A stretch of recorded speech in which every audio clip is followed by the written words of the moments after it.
you the other day with Brian and Keith, Mm-hmm. and you decided after the fact that you would be interviewed. Tell me, you told me a few minutes ago why you made that decision. Would you tell me again, please? Basically, because one particular young brother, but I texted a couple of young people, asked them what they thought, and they felt that I should, because they understand that there are certain of us brothers and sisters, older brothers and sisters, who are gonna, tell them the truth about a lot of things, give it to them straight. And we have a lot of so-called black people, and I don't use that term loosely, who profess to be, have all the brains or the intellectuals, this, leadership thing.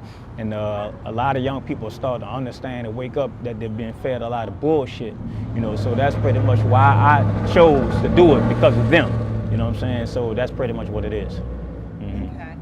So you say so in some ways you're acting as a voice for them. Yeah, well, I try to tell people, I'm not an activist. You know what I'm saying? I'm an advocate of the poor, or the black poor, you know what I'm saying? And, I let the people decide, you know what I'm saying? Particularly the young people, but, in general, just, African people, and we're an oppressed nation. We're still an oppressed nation. And I use certain political terms to get people to understand, because, these orthodox ways of thinking, the way people try to, interpret things, or steer or shape the minds, the masses of people, so to give the people a chance to start thinking for themselves, to think with their own minds, because black people, to take their minds back, to take their minds back from a system that has dominated them in so many different ways, but in particular, the various forms of psychological methods, which we refer to as psychological warfare. That's pretty much what it is. Can I ask you to hang on just a second? Are these levels bouncing? Because I'm having a hard time hearing them. Are you hearing them? I can hear him just fine. Okay, good. All right. I'm good. Just want to check the audio, because Cool. there's No, so it's- much extra. Yeah. There's a noise. lot of stuff, and of Yeah. course that's just going to get in. Yeah. I can hear this fine. Okay. All right. So, I came down here. I'm with a group of people from a college. We're some of those intellectuals you're talking about. I work with some of them. I wanted to know, when I came down here, what life was like pre-Katrina, and now what it's like 10 years after Katrina. Would you tell me a little bit about your life pre-Katrina and then now? Well, my life, basically, just trying to, survive like everybody else. Some of us, we make decisions, based on the conditions, that we living under. And that's not a coincidence. You can go anywhere and find that, not just black people, but, it's pretty much the same before and after. Everybody has, goals that they set for themselves, particular type of things that they want to do, in terms of a life or profession or whatever it is, I'm a writer, so I was working on a book, researching real hard, have to give up a lot, make the sacrifice to do it. It deals with the evolution of what we know as religion today, Of course, I study a lot of African history, a lot of history of where I come from, as opposed to the school system, which is miseducated, which miseducated me in school. I was miseducated for 13 years, and so we can understand and learn, where I was from, my history, who we are as a people. That no slaves didn't come here. It was civilized African people that came here, who were then forced into becoming slaves, But that's pretty much what my research led me to in terms of, learning. And so what I did was I decided to try to, carry the baton to elders who came before me, who were writing about, who exposed me to, African history, and how the evolution of Islam and Judaism and Christianity, these religions, had come, from black people, in Africa. As hard it is for people to believe and understand, that black people, it's not just somebody, just a particular type of image that's been fed to the world about, this is black people. The people in India, they ain't black. This is black people. The people in Australia ain't black. So we learn to, see, because we think of ourselves. We see the world through our eyes. We determine who we are in terms of various different nations all over the world, the indigenous people of the earth. But that's what led me to doing the research. So, I had to give up a lot, what I'm saying, in terms of my personal self and stuff like that, to survive. And, people get these grants and all these different types. I did all of that without that, what I'm saying? But that's what it was for me before and after. So are you still writing the book? Oh, I'm finished. I'm finished? Yeah. Have you published it? Yeah. Well, I'm getting around to that. Got to do a lot of editing. Then one stage Right. lead to the next. Yeah. Yeah. Let me know. Okay. We know where you're at We'll with do. it. We'll do.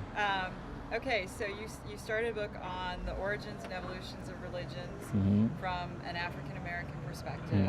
African perspective. African perspective. Let's get this straight. Okay. And I'm saying, using political terms. What I'm saying? We talk about that those who refer to ourselves as Africans in America, we still feel that we're a nation, Okay. a displaced nation of people. And so it's a lot of things that go with that, but just basically, because these terms, like I say, we done went from niggers and the Negroes to Black Americans, now we're African Americans. Who keeps determining that? So who keeps coming up with the terminologies?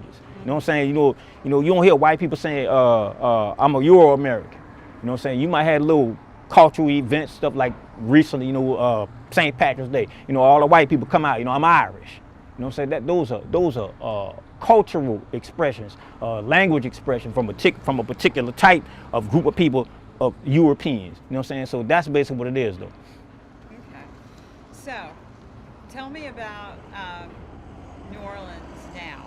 I mean, we've heard a lot in these interviews about change that has happened in New Orleans. Some of it was referred to as good, some of it's referred to as bad. Tell me what your perception, or some of it's just like, I don't know, I don't see any change. Yeah. So tell me your perspective of how New Orleans is now post-Katrina. Yeah.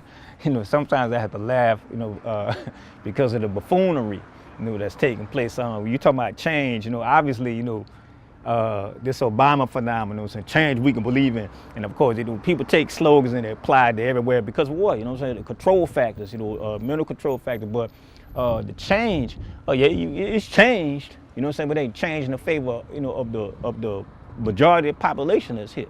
I'm saying? It's changed. The majority, New Orleans, for quite some time, there's been a majority Black population. You know what I'm saying? So before, around some people, I would hear, these, 65, 66, 67% Black population and stuff like that. And after the hurricane, of course, the numbers just didn't just rise up, just get back like bam, you know what I'm saying? So before the hurricane, we had a Black school board, Black city council, Black pig chief, you know what I'm saying? Because, we don't use the word police because, the brothers out here on the streets, the young cats, older cats, they don't know what the police is, you know what I'm saying? So we again, it has something to do with how we labeling things due to a relationship, you know what I'm saying, that we have, you know what I'm saying? And so before that, this is what we had, school board, the schools. Now you look after, how is it that we have a majority white city council, majority white school board, white pig chief, white mayor, you know what I'm saying? And let's get this straight, that's surface, that's on the surface when you talk about a Black this. And like I said, I'm careful in how I use the term Black, we have a Black mayor, you know what I'm saying? Yeah, he looks like me, but in terms of his ideology and the way he thinks, you know what I'm saying, is that Black, you know what I'm saying? Some of us are pro-Black. Some people say, well, what's pro-Black? So that's like asking me what's pro-white. You know what I'm saying? It's like, they don't call it the White House for nothing. You know what I'm saying? They don't call it the White House. It was called the White House for a reason. And nobody's questioning that. You know what I'm saying? But that's what it was. So this is the change you see today. And the area that we doing this interview as a clear example of what changes, people change. You know what I'm saying? This corridor, you go up the street this way, you got the university, Tulane University, Loyola University. You know what I'm saying? If you come this way, you see this like a sweep, like, you know what I'm saying? Before this, we have most of these places wasn't open. And you look now, the longest running business on this strip is Black owned, you know what I'm saying? At least a proprietorship, you know what I'm saying? Where we at right here, the service station right here, it's owned by Mr. Eddie, you know what I'm saying? On Ferret Street. And right across there, yeah, he's been here for 29 years, and Mr. Dennis Barbershop across the street over here. But that's the change. And so when we talking about like change, like you know, where's the money going? You know, who's making money? Who's coming up? Like we said in the streets. Man, I came up, man. You know what I'm saying, from nothing, not the projects. You know what I'm saying? I'm platinum now. Or I came up, man, from nothing, man. Single parent household, man. I play, you know, running back for the Saints or whatever. You know what I'm saying? What's the change? And that's the change that we see. You know, on the surface. You know. The Saints won the Super Bowl. You know, that people felt like that was a good thing for the city. You know what I'm saying? But you know, when all the euphoria died down, you know, the same reality is here. You know what I'm saying? So the little bit we had before the hurricane, you know, you got elements, powerful forces right here in the local city mob that wants that. That wants that. And you look at the neighborhoods. You know, these cleverly crafted initiatives.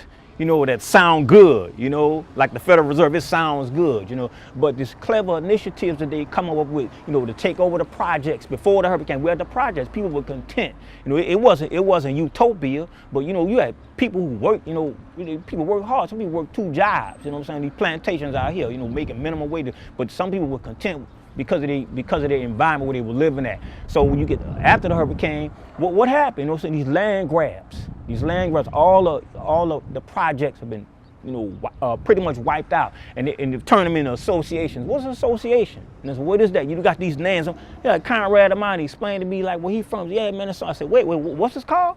You know, and it's mind blowing how they, you know, how this stuff is rigged up. You know what I'm saying? And then the people who were living in these places, where did they go? You know what I'm saying? The school that was taken over, Fauché High School, you know, so before the hurricane, occupied by young black, you know, young Africans, you know what I'm saying? You know, high school, you know, you will see them, you know, dispersing after school, going this way, going that way, you know, back into the communities, the neighborhood. School's been taken over. You know what I'm saying? It's called Lusher now. You go there, you look, and you see, you know, yeah, it looks good on this multicultural thing, this non-racial. Nobody sees black, nobody sees white, nobody sees this, that, and the other. You know, yeah, you go there, you see whites and, you know, all the students mixed in and stuff like that. But what's that about? You know, it's a takeover. Did any of the students that was at Fauché, were they allowed to go back to the school, you know, from walking distance? You see what I'm saying? That's the change, you know, that everybody's talking about. And, you know, these local politicians, and let me say this here for the record, these local politicians, you know, people, entrepreneurs or whatever, you know, yeah, man, you know, they paint this beautiful picture. That's because it's a personal thing. It's a cliquish thing. You know, they're in a little business association. Yeah, it's changed and it's beautiful. It's good. You know, it's back and it's even more prosperous. They gonna tell you that. You know what I'm saying? But they're not the common masses of the people. You know what I'm saying? They're an extension of the mob right here in New Orleans. So tell me some more specifics about, you said there was a project near here. Mm-hmm. What was the name of it? This area here, you know, of course, considered uptown. And, you know, you have like for instance, like this stuff called a Claiborne Corridor Initiative. You know, Claiborne is not too far from here. You know what I'm saying? So somebody come with the idea, you know what I'm saying? And somebody who's not from here, you know, so who's not from the local culture to understand the people. But, you know, it's a, you know, it's a sweep. It's a, you know, some people I hear this stuff about ethnic cleansing. You know what I'm saying? These particular neighborhoods, the $1 Million Block program. You know, one of the brothers that spoke about that. You know, how did we learn about this $1 Million Block program? Or what is a $1 Million Block program? It sounds good on the surface, but when you start to peel the layers back, you start to understand that, you know, this is an attack on a particular people. And let's be clear, it's an attack on the African population here in certain parts of New Orleans. Certain parts of New Orleans. If I'm correct, you know, a lot of older elders could tell you about like what Ferret used to be, the high schools and stuff like that, due to the Jim Crow era and the segregation and stuff like that, and like white flight, and it seemed like it's a white flight back in. You know what I'm saying? But this particular programs, these names that they come up with, you know what I'm saying, these agendas, like I said, that sound good on the surface. When you peel in the layers back, you get to see it's an attack on black, the poor black people, the displaced masses of black people right here in New Orleans. So the kids who used to go to the Fauché High School. Fauché High School. Mm-hmm. They lived where? Well, like I said, if you would come, you know, around, you know, when school let out 3:15, 3:30, something like that, you know, you see the students, you know, walking up for it, you know, some walking this way, some going that way. So some coming through this area here, you know, some live in this area, but a lot of times you walking this way here going because a lot of them live toward this way in the neighborhoods where, you know, it's segregated. You can walk out of, you can go down for red and it'll just change like this. It'll go white, mix, then black. It'll change. And so a lot of them were walking this way. You see them walking, going home back over here to the poor communities, poor neighborhoods where they're from, and you know, and then going back this way, like the Carrollton area. A lot of them lived over back in that way. So that means they had to go through Ferret, passing Tulane and Loyola. You know, a lot of times you see them catch the bus, you know, but just the disbursement. If you pay attention to the disbursement and see what a lot of the students were going home to, you'd see it's like a little migration, you know what I'm saying? But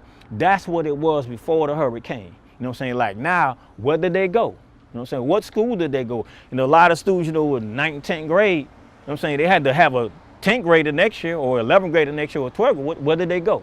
What happened to them? You see, that's what I'm talking about. Now it's luscious school. So you see, you know, children there, and you can see it's a racial and a class issue because you see, you know, you got, you know, the sprinklers, of course, you know, black children going to this school, you know, you see, you know, their parents pull up and they be waiting outside, you know what I'm saying? And, you know, and you could clearly see it. You know, you can clearly see the difference in it now. I mean, are those children from the neighborhoods that they were going to before? You know what I'm saying? Or did they, when they parents come pick them up, follow some of them home to where they going? You know, they going to nice neighborhoods, you know, semi-suburb or whatever. You know, neatly cut lawn, nicely paved streets. You know, the houses cost $300,000-$400,000. You know, so it's a mixture. Do you see some of the white kids going back this way? You know what I'm saying? Where they, you know, Lusher is an extension basically of Loyola and Tulane. You know what I'm saying? That's a system they got, like out what we call the lakefront. Benjamin Franklin High School is an extension, a preparation, a breeding ground for what? UNO right next to it. You know, like right across the street. You know what I'm saying? And so this is a system that's being practiced against a particular type of people in particular areas. Some people believe that, you know, white people want this community back. You know, you build a commercial area where there's business that, it doesn't take a scientist to realize that if you build an area of commercial, you know, it's gonna be less drug dealing, less crime and, you know, stuff like that, you know, because obviously, you know what I'm saying, the pigs gonna patrol, you know, because the pigs have their job is to protect property, is to protect the property class. And so see, white people, you know, they see, well, you got a house for rent, or they redoing this house right here. They clamoring back in. You know what I'm saying? Clamoring to get into this community, into this area. And that's why you see this change, you know. So was it more residential before Katrina and now it's more commercial? Or is it that the commercial properties that used to be here before are now being taken over by a white group of people? Well, most of the business that you see now were not open before the hurricane. And the ones that were pretty much open were, you know, you could say something pretty much more black, and the few that they had, you know, was more, most of that was black owned. And so after, you know, the hurricane, of course, you know, you see this rebuilding, you know, renovation of the building and stuff like that. And so with that, you know, influx of whites, because it's clear, they understand that, you know, everybody wants to live near an area where it has a value to it. If it has a value to it, then all the protection comes with it. You see what I'm saying? You know. So why didn't black people, why weren't they equally able, if the property wasn't open, why weren't black people equally able to take advantage of that storefront? See, when you ask that question, and you have to, you know, understand, you know, like the psychology, you know what I'm saying, in terms of black people. Historically, we were never, our minds were never shaped to be business owners. Now, our minds were never shaped to go and study, you know, business, or, you know, I'm not talking about smart black people in the sun. I'm just talking about common mass people on the streets. You know what I'm saying? All white people, you know, who own these business, you know, they weren't geniuses before. You know what I'm saying? Some of them, you know, just common people too.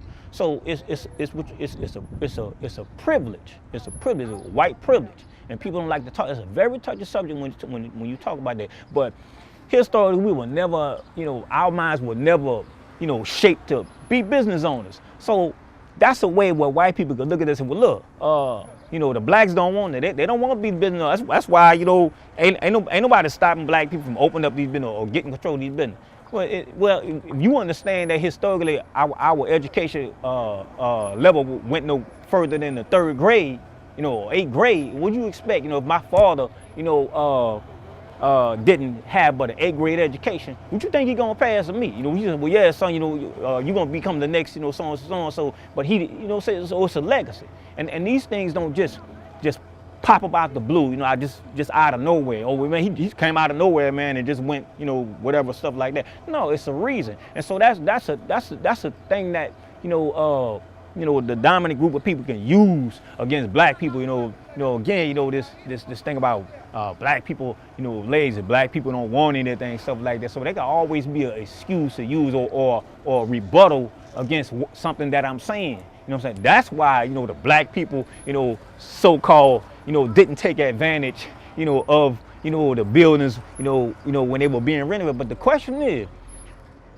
what force was behind this, you know, reawakening in Ferret? What force was behind that? And what's that force that behind it? Were they reaching out? You know what I'm saying? What kind of mentality did they have in terms of the relationship between them and the black population here, in order to understand, you know, why most of these businesses that have opened up, you know, 97% white owned, and it's not a coincidence. Do you know if these businesses that have reopened are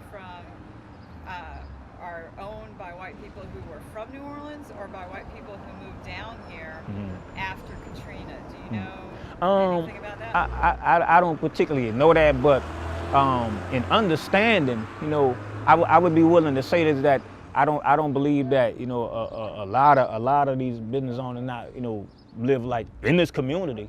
You know what I'm saying? And some of them may be from, you know, recently moved in and stuff like that from different, because, you know, it's been this influx of people from out of state been coming here, and part of that, you know, has something to do with, you know, again, an agenda. But, you know, if you went to the, you know, some of these white-owned businesses, you know, and asked them, you will probably get, you know, somewhere up in there, you know, ask them, well, you know, you live in this community, you know what I'm saying, how long and stuff like that, you know. So, well, you know, that's when you start getting your answer. So that's something that, you know, can be, let's say, maybe, you know, investigated in terms of wanting to know. You see what I'm saying? But that's as far as I could take you on that. You said you're not an activist. Did I hear that correctly? Yeah. I try to make the distinction, you know what I'm saying, between myself and activist, because people have hijacked that term. You know, so you have people come along and hijack the term activist. You know, I'm an activist. You know, anybody can say they're activists. You know, so it's just like they're hijacking other terminologies, you know, that black people used back in the '60s. You know, the sky's the limit. Malcolm X used to say by any means necessary. Now you see people hijacking that expression from a person, from a black man who was very determined. He was a revolutionary. You know, became, you know, revolutionary in the way he started. He came from the streets, came from nothing. He was a hustler, you know, a pimp, you know what I'm saying, a dope pusher, you know what I'm saying, stuff like that. So he came from the streets, and that's why a lot of brothers out here can relate to him. You know what I'm saying? Yeah. A lot of brothers can relate to Malcolm X, but you see people taking his terminologies, his phrases that he, you know, he made that famous, you know, and they hijacking it. So you have people who are calling themselves activists, and, you know, are what they doing, is it changing anything? So anybody can say they're activists, but the conditions, you know, don't change. You know, it can appear to change on the surface. You can go have a church meeting or a town hall meeting or a meeting at the school in the auditorium and talk about what's going on. The pigs done murdered somebody else, and what we gonna do? And we're gonna get together and we're gonna sing "We Shall Overcome" and hold signs and all this kind of stuff. And that's activism. You know what I'm saying? That's safe activism. You know, so I don't refer to myself as an activist. I refer to myself advocate of the people, you know what I'm saying, with a revolutionary mind, a revolutionary way of thinking. Just like George Washington. It was no different than the way George Washington thought, you know what I'm saying? When they conquered this territory and made it, you know, a utopia for whites, and they owned slaves, and they just had a disagreement with the people over the ocean. You know what I'm saying? You know, them and the British Crown. It wasn't the fact that, well, man, what y'all doing is wrong and nothing like that. The issue was about who gonna run it. They just wanted to run it. You know, their philosophies was the same. You know what I'm saying? On both sides of the ocean, they had slaves. But their philosophy, they just wanted to run it. In other words, it was no thing about, well, man, we're gonna disagree over this and we're gonna free this. No, it wasn't about that. So what did he do? You know, to my understanding, the way I was taught, you know, he took up a petition to bear arms. You know, and he became a hero. And you know, this country, you know what I'm saying, they have what I believe was called George Washington Day or something like that. So they celebrate George Washington. So he was thinking revolutionary in his terms. So is there a problem with that? No. But when when a politically conscious black man just starts to think the same way, all of a sudden is a sense of anxiety or some kind of problem with that. You know, it has to be labeled some kind of way. And that's propaganda, because we understand what propaganda does. It's very powerful in the minds of the people. So the other day you said, toward the end, you were telling us your thoughts on this, on power. Mm-hmm. And so you mentioned a few things there that were, I'm trying to ask this question. Spit it out. Spit it out. Spit it out. You mentioned a few Say things it. there that address some of these systemic issues of residence and education and things that are not the surface, but are really the deep-rooted, the poverty, the education, the cycles, the oppression. You were talking about those deep-rooted issues. And you said it all boiled down to power. That's right. Can you talk about that a little bit more? Yeah, man, during the 60s, you know, well, the late 50s or 60s, you had the, you know, brothers who come, you know, in the rural South, were trying to organize the people around, you know, their communities and you know, taxation without representation in terms of political, you know, whatever, whatnot. And this one elder, he understood that it was about a power relationship, you know. And so when I began to understand that, I never was, you know, nobody was, hey man, you know, everybody, you know, when you turn 18, man, you know, it's a right to vote, man. You know, you gotta sign up and all this kind of stuff, you know. So you begin to peel the layers back, and you start understanding why nothing seems to be changing, why black people keep getting the same lip service. You know, every 4 years, every 2 years, when you're running for mayor or something, you know, you vote for your next oppressor. So we start, you know, understanding that, analyzing that, thinking about it critically, and then we begin to realize that it was about power. You know what I'm saying? A relationship in terms of power. And so what is power? Power is what can come here on Ferret and take over it, build it up how you want it, put in who you want it, move out who you want. That's power. Ain't nobody vote on that. That's power. So when you have a power, when you get power, you can make any moves. You can make any moves that you want. It's power that's doing it. But with us, you know, African people being fed this foolishness about voting power. You know, what is voting power? Is that really the case? Is that really the case when black people go vote for the next president? How long black people been voting for presidents? How long we been doing that? Okay, so when you look at the voting thing, when we vote and then, you know, doing the Jim Crow, you know what I'm saying? You vote and stuff like that, and you start to, you know, you vote for this president, you know what I'm saying? And then what has the president done? What has the president done to change the conditions, you know, of African people? You know what I'm saying? So see, it's on one end, black people being fed this. On the other end, you know, the people who control all the power is doing what they want regardless. So that's why in a sense, they don't really give a damn who you voting for, who you put in office. You know, when George Bush was running against Kerry, you know, come to find out that George Bush and Kerry in the same so-called secret society. You know, you got one skull and bone over here running and a skull and bone over here running. So they're like, oh, well, go ahead, vote how you will. We don't care which side you vote for because we control both of the leeches. We got both. A jackass look different from an elephant, but we control both of the leeches. Power does that. Power does that. Now, how you got into power? How did they get into power? It's not like it just, you just started this. It's a historical process, the evolution of it. And so that's going to take you back, of course, it'll take you back into, the days of slavery and black people being under who? White power. These were white men. These were wealthy white men, property class owners. And even during those times, you had issues, white class issues. That's why, like, when the so-called revolution took place, and you had, Shays Rebellion. What was that about? Because he understood that it was a power relationship that they had. They were promised these certain things, and they wasn't getting this. Okay, well, damn, we got to take an action. So everybody would, they see Shays Rebellion. Some people are proud of him. Some people are, yeah, right on. Spartacus in Rome. You know what I'm saying? What was that? It was a power relationship between the different classes of whites. You know what I'm saying? The rich and the poor. And so, they made a movie about Spartacus. Spartacus is famous, and he's like right on everybody. But then you start talking about black people wanting the same power. All of a sudden, the brothers start saying, well, black power. Willie Ricks, who didn't get all the attention and all the media, spotlight and highlight like Martin Luther King got, and yet he was right there with Martin Luther King. He gave me a picture. Martin Luther King, him and Stokely Carmichael. So Willie Ricks is the lesser known brother who actually started saying black power down in the rural South. And Stokely Carmichael just popularized it. You see, so that's when we're talking about power. The Black Panther Party say black power to black people, brown power to brown people, red power to red people, yellow power to yellow people, white power. That's understood. So we don't have to say white power. So when I say power, it's like, our children, they got signs in the city, our children, our schools.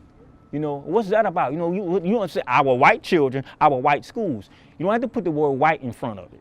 You see what I'm saying? That's what power is. So it's a power relationship. So when African people get power enough to control their own destinies, to dictate their own future, have their own lives back into their own hands, under whatever system it is, then we'll be all right. Until then, it's all bullshit. You're gonna keep constantly having the so-called black on black crime, which is the one that really gets me. You know what I'm saying? Because it's the power that's pushing that. You know what I'm saying? They did the same thing. Let's get this thing about black on black crime. Hell, we have Irish on Irish crime, during the 1,000-year war between who? The Protestants and the Catholics. One group was stripping this group of all types of survival, whatever, that they had. And what happened? Crime shot up, rape, violence against women, spousal abuse. What happened? It shot up. You see what I'm saying? So that was Irish on Irish crime. So it's the same tactic. It's the same tactic. If you take a people, you put them in a community, you segregate them, and then at the same time, it's a dialectic, the Hegelian dialectic, where you have on one end you create the boogeyman, and then you come in with the forces that get rid of the boogeyman, and everybody's on this side over here, but everybody don't realize that the people that was coming and getting rid of the boogeyman was actually the creator of the boogeyman. And I used to watch this Frankenstein, as a child, and I didn't understand until later on that, well, damn, Frankenstein is the alter ego of Dr. Frankenstein. And so what happened in the movie? Frankenstein turns on Dr. Frankenstein. See, that all that is correlated. It's correlated in terms of what power is. And you can do that to anybody, to any people. You can go anywhere on the globe, and which it has been done, anywhere on the globe. So when we start understanding what power is, then we'll be all right, especially our young people. And let me say this here for the record. FBI had a COINTELPRO, a counterintelligence program during the 60s against the Black Panther. They had, I think, over 300-something operations, and maybe 90, 87, 85% of those operations was carried out with one group. And you had NAACP, you had Congress of Racial Equality, you know what I'm saying, that we learned to rename, you know what I'm saying, National Association for the Advancement of Certain People. So we learned to rename them. So they had all these organizations. Well, how is it that all these things that were Southern Christian Leadership Conference too? So how is it that all these operations going on, but you targeting one specific group? You see what I'm saying? Because they understood the power relationship in America between the oppressor and oppressed masses of Africa, and of course, they recognized the poor whites. You see what I'm saying? So, how do you change the power dynamic? What are you telling these young people you talk to? What are they going to do? What should they look to try to do? Well, the first thing you have to just simply get them to understand that it is about power. That's what you have to do. Collective power. Each individual person, has his own power, his or her own power to make moves for themselves, You know what I'm saying? That's why we tell our children, man, you know, reach for the sky, man. You can keep hope alive, like Jesse Jackson used to say, you know. You know, the various slogans and things that you know that you get young people, you know, to pursue their dreams, and you know, I have a dream speech and stuff like that. So when you start talking about collective power in any given society, you know, when you have a oppressed nation of people, obviously it's going to be rooted in the young people. You know, old people don't run a 40-yard dash no more. You know what I'm saying? You don't see Cheney, Bush, Ashcroft, and all these other people over there in Iraq. You know what I'm saying? You don't see them with no M16 with some fatigues on. You know, who do you see? You see young people running. You see young people out there. You know what I'm saying? That's what we talk about. So in any given society, you know, it's gonna be based on this youth. It's gonna be based on the young people. And young people just simply have to understand that. You know what I'm saying? They simply have to understand it. In terms of me, telling young people. Somebody got to do it. You know, a lot of us want to stay safe. You know, that's why we get in safe organizations. You know what I'm saying? I don't worry about all that stuff. You know what I'm saying? I don't worry about none of that. You know, I'm determined because I love my people. I care what happens to the future of my people. You know what I'm saying? One day I got to get over. I might need some help getting in the tub or getting up the steps. You know what I'm saying? Or making it to the hospital. Who gonna do that? You know what I'm saying? So young black people have to understand, you know, about power, because they our future. And if they don't understand it, then we can't continue to stay under the rule of a system that was not designed, you know what I'm saying, for African people. And so, you know, the slavery, Reconstruction, Jim Crow, and you know, the 80s kicked in and stuff like that. Now this thing about this hilarious post-racial society. We got a black president. No one have a black president, you know what I'm saying, on the surface genetically fit. Yeah, he's black. But in his mind, in his state of mind, it'll be a riot. It'll be a riot if he thought like I did. If he start pursuing policies that's going to be designed to get African people the same things that you know that the dominant group got, it will be a riot. It'll be, the only reason why that he's in office is because he was selected to be in office. It was a carefully crafted process. You know, anytime you have a voting college, I mean, this it's funny how, you know, they have this, you know, this thing called the whatever this voting college thing, where you know, a group of people they pick, and it's when they seem to pick the person that they want, somehow the masses seem to pick the same person. You know what I'm saying? So that's some of the things that we try to get our young people to understand in time. But all groups of people, whether they black, brown, white, yellow, purple, pink, or whatever, need to be in control of their own destinies. Now, how do we do that? How did we do this? Some people live, well, yeah, man, we have this multiculturalism thing, man. We're multicultural and stuff like that. Okay, well, if it's so multicultural, well, you know, you got Spanish class, you got French class, of course, English, that's already understood, right? Okay, well, where's the Swahili class at if it's multicultural? So what is multiculturalism? You know, you sell that to young people to do what? That's just another clever way to dominate that group that you have under this multicultural agenda. But when you peel the layers back, the concept is based on who sees the world through whose eyes? You know, black people see the world through the dominant group's eyes. Brown people, so-called Hispanic-speaking people, whatever, East Asian, whatever, you know, they see the world through whose eyes? But some of these groups still come here with their culture. You know, they can come here to speak Spanish, come here to speak Chinese, Japanese, or whatever. But, you know, we've been cut off.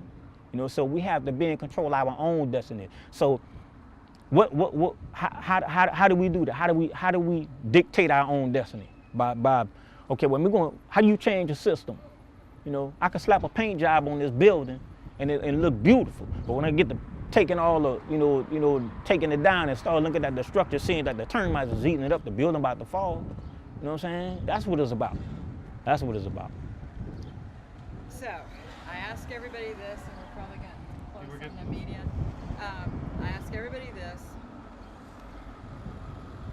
Why are you staying in New Orleans? I was born and raised here, and this is the city that I care about because, you know, it's a majority black population, and it just, you know, is a way I was raised. You know, my grandmother, my mother's, you know, it's just the way I was raised. You know, I'm not gonna, you know, just up and just leave, you know, and you know, try to pursue finer passions or whatever, you know, and you know, things like that. You know, it's just something about us. You know, a lot. We were born here. You know, a lot. Of, that's all we know. You know, so we don't want to go, you know, start somewhere else. You know, trying to learn a new surrounding, new faces, new people, stuff like that. Just like young people, you know, they mothers, fathers, whatever, you know, and they got a job, you know, and the job is in Oklahoma, you know, and the children, you know, they got their little school buddies and stuff, you know, 8th grade, 9th grade, you know, they want to stay here. You know, so, and I'm quite sure it's like that all over. You can take the same question and bring it to wherever, you know, but that's why some of us stay here. But some of us, you know, into doing certain type of work. You know what I'm saying? I could have stayed where I was. I was marooned in Houston. You know, I could have stayed there. You know, had it laid out. You know what I'm saying? But a part of me wanted to come back.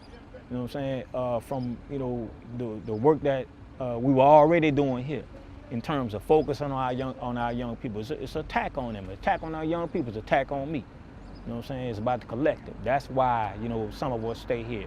You know, because again, you know, we were born and raised here. Some of us been here 30, 40, 50, 60 years. You know. So, is there anything in particular that you want to say that you haven't had the opportunity to say? It's a lot of things, but you know, this country sitting on a powder keg, okay, and it's the younger generation that has to understand this. You know, I'm quite sure you can go to campuses all over America and see, you know, young African Americans and whites, you know, buddy, you know, best friends sitting down studying together, whatever, hanging out together, whatever, you know, go to a rap concert, hip hop. Hip hop is, you know, taken, you know, all over the world, you know, it's knocked down color barrier. You're quite sure you can, you know, you can see all that there. But at the same time, which group has the advantage over the other group if you put a white, black, Latino, who else is it, Arab, and Asian, East Asian in the same room together? Who in that room has the dominant power? Who in the room will inherit the power that has been here since they established what they call the Continental Congress? Who in that room will come out the victor? Who in the room that will end up being somebody's manager or CEO? Who in that room? That one white child. That one white child. Unless the dynamics change. So the dynamics don't change, what change? But at the same time, people tell you change. Oh, America has changed. We got a black president. Some of the elders thought they'd never see a black president. So we give them that. We said, look, you know, let them have that. They've been through enough terrorism. So let them celebrate, let them have. Don't try to take that from them. But at the same time, we know it's bullshit. We know who put Obama in office. You know, some of us have done enough homework to tell you how he arose. You know, his other name when they were in India. You know, he had another name. You know, who his mama is, who his daddy is. You know, where he come from, why he was the gangster politics in Chicago, where he come from, all the people who came with him from Chicago. You know, we could tell you that. We know what that's all about. But again, you know, you have to come up with one of the ultimate things. Like, okay, it's like, well, man, Obama is like he was like the ultimate thing. Like, you know, we said, man, Obama was like, you know, the ultimate to lull black people to sleep. And so when, you know, black people getting out of hand, they're getting a little fresh there. You know what I'm saying? A little radical. So, you know, we better give them something, you know, to lull them back to sleep. You know, when the fire started to see like it's about to brew. You know what I'm saying? Something's about to brew. You know, then a lot of fears and anxiety and things like that on the part of so-called white people. You know, for the same thing that white people wanted against the British. You know, the same power, the same access to themselves to be in control of their own lives, their own conditions. Okay, so when you look at that, you start saying, well, damn, well, we'll give them something. You know, always hand out something. In the '60s, shell out the dough, you know, to black people when when brothers were going black power, the black power movement. So what did you do? You fed us. They fed us civil rights. They fed us Martin Luther King. So we began to understand, and we couldn't make no sense of it then. You know, but we make sense of it now. Why Martin Luther King is necessary? Why it's easy for white people to embrace Martin Luther King better than Malcolm X. You know, so you know, all of us not dumb, deaf, and blind. Even some of us out here on the streets, you know, we pick it out. Some of the stuff that I'm saying, you know, in terms of like the local politics, I pick up brothers on the streets, average brother that walking up and down the street, you know, hip me to stuff what's going on. And I be like, hold on, wait, let me log that in my memory. So when somebody want to ask me something, I'm gonna tell them. You know what I'm saying? But that's basically it. And man, like I said, you know, we got to have the same access to power, and it's about liberation, straight up. It's about liberation. You know what I'm saying? It's about liberation of the black and brown indigenous people. You know what I'm saying? New Orleans, the state, Louisiana, whatever. You know, I always try to stay connected with what's going on in the motherland. You know what I'm saying? Africa. You know what I'm saying? But you know, I live here. You know what I'm saying? And we got to have the same access to power that this minority, small clique of white property owners, gangster mentality, you know, the gangster Landry, you know what I'm saying, mayor's regime, you know what I'm saying, the city hall, you know what I'm saying, the whole thing. We got to have the same thing. The school's been taken over, you know what I'm saying, privatized, the corporation dumping money in, you know what I'm saying. Where our children gonna go? You know, white people, you can go anywhere in different majority white cities and states and find white people controlling their own school council. You know, they dictating, you know, their own schools, and children get what they get. And we got to have the same shit, straight up. So, I usually let everyone else have a chance to ask a question. So, you guys have questions? Yeah, you're right there. Got a question, Mom? Yeah, I think so. I just wanted to know, like, if you stayed, like, you know, here for Katrina or not, and like, what kinds of thoughts were going through your mind if you did, like, you know, and how that's influenced how you see things now. I left, but actually I almost stayed. As a result of my brother, my older brother, we were boarding up the windows, you know, and I boarded up the windows, and it was like I was so tired, you know. It was like, man, I kick back, you know, pop me over a business, and I was like, man, I ain't going nowhere. Then my brother, you know, we came, said, man, you know what you think we gotta do? You know, he had a look in his face that I never seen. He had a look in his face that I never seen, and it like, I said, man, yeah, come on, let's roll. You know what I'm saying? So we, you know, we left in the truck, you know, and we sat in traffic for hours, you know, to head to my mother's hometown, you know, in the country, in Mississippi. You know, we just like about near a 3-hour ride. You know, took us what? Man, like what, 8-9 hours, something like that, because we were just sitting in traffic. You know, but, you know, I left. But I knew the day before, you know, I went, you know, to meet a friend of mine, you know, after you get off from his job. And I never forget him asking me what I thought was going to go down or how I thought things were going to turn out. And I told him, I said, man, you know, I have a real eerie feeling about this. I said, but real, you know, you can feel it in the air like that. Something's wrong here. Something ain't right. Something's going on. I said, man, we're going to catch it bad. It's going to be catastrophic. Watch, mark my word. I'm telling you, because something ain't right. Something ain't right. You know what I'm saying? And so seeing the news, you know, in Mississippi, we start seeing the images, you know, and my mom, you know, she just, you know, she could, you know, elder, you know, she couldn't do nothing but cry. You know, and you see the water like, you know, 20 up to people's roofs, man. So we knew right there something was wrong. And we ain't buying them stories about, you know, the levee breach. I don't know levee breach.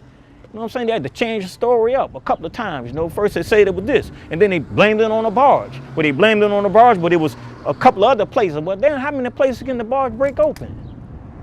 You know, how many times did the barge hit, went back in the water, then the water took it back out there, and then it made it hit another spot, then it took it back out there. You know what I mean? Come on, man. You know what I'm saying? But like I said, I left, and I ended up, you know, we was in Mississippi, and we had to go into survival mode. You know, and I learned from my grandfather when I was a child how to survive off the land. You know what I'm saying? But I had some friends that stayed here, you know, and barely made it out of here. How you know, we here. And here's the ultimate thing that should have really got black people, that should have really woke black people up. And I said this, it took them 3 days, you know what I'm saying, to come in with all this stuff. You can go over there to South Asia after a tsunami hit, and y'all right on the spot. I'm talking about like right there. It ain't take y'all no time. But your own so-called citizen, your own backyard, 3 days people stayed up on that the Superdome in the convention center, you know what I'm saying, where Black Holocaust took place at, you know what I'm saying, up on the Superdome. The 3 days, you know, with all this technology, you know, they could build a bridge over a river, you know, with the military over there in Iraq. Boom, you know, build a bridge up, boom, everybody's gone over, stuff like that. But they was in the South Asia like in a flash with everything. You know, so it took them 3 days. Come on, now if that didn't get black people to understand what they're up against, power and the disregard and the disrespect, which has been historical, man, you don't need to understand. You don't need to understand. Straight up.